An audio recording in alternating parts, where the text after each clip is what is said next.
Барлықтарыңызға сәлем, арнама қош келдіңіздер. Бүгін каналымда шығыс тағамы дымляманың рецептісі болады.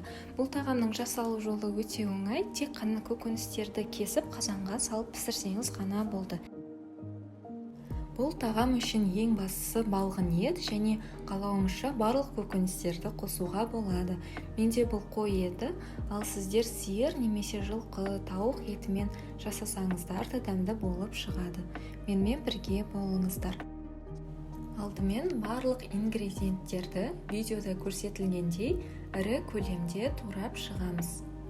Мұнда өзіңіздің сүйікті көкөністеріңізді қосып шығасыздар. Менде мұнда сәбіз және де болгар бұрышын ірі көлемде етіп турап қосатын боламыз. Және де міндетті түрде қызанақ қосамыз. Жаз мезгілі болғаннан кейін мен осылай жүгері собықтарын қосатын боламын. Алайда мұны қосу міндетті емес. Енді картопты видеода көрсетілгендей екіге бөліп тураймыз. Егер де картоп майда болса, оны бүтіндей қосуға да болады. Енді салқын қазанымызға кішкене сұйық май құямыз және бірінші пияздарды салып шығамыз.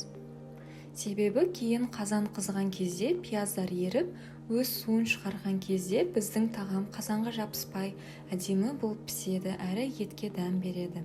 Енді пияздың үстіне балғын қой етін орналастырып шығамыз. Мұнда қойдың қабырғасы мен омыртқасын пайдаландым.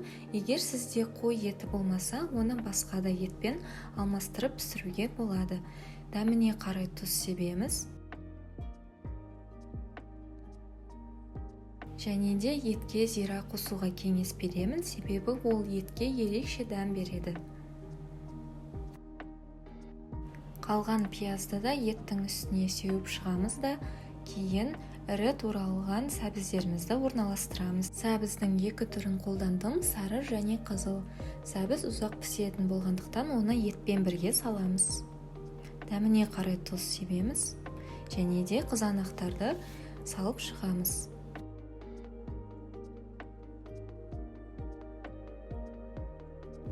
Үстіне енді туралған картоптарды салып шығамыз. Мен видеода көп картоп қолдандым, себебі отбасым жақсы көреді, ал сіздер қалауыңызша аз немесе көп қоссаңыздар да болады. Дәміне қарай тұз сеуіп шығамыз және де болгар бұрыштарын осылай картоппен бірге қосамыз да қалған қызанақтарды картоптың үстіне салып шығамыз. Кесілген жүгері собықтарын салып шықтым және де тазартылған сарымсақтарды тағамның үстіне саламыз.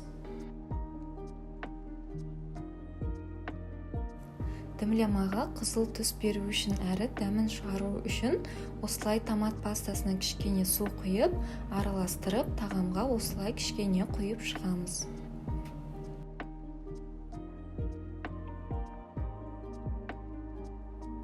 Енді үстіне жақсылап тұз себемізді және де кориандрды қосып шығамыз.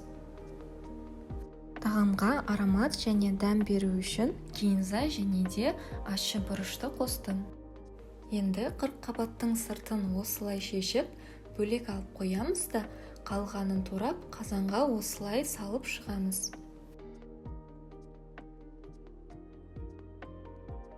Соңында тағы да черри қызанақтарын қостым, себебі ол піскен кезде өз шырынын бөліп, біздің тағам сондай сочный болып піседі.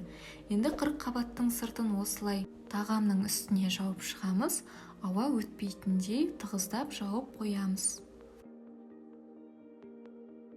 Соңында қазанның бетін жауып, үлкен отта 8-10 минут қайнатып аламыз.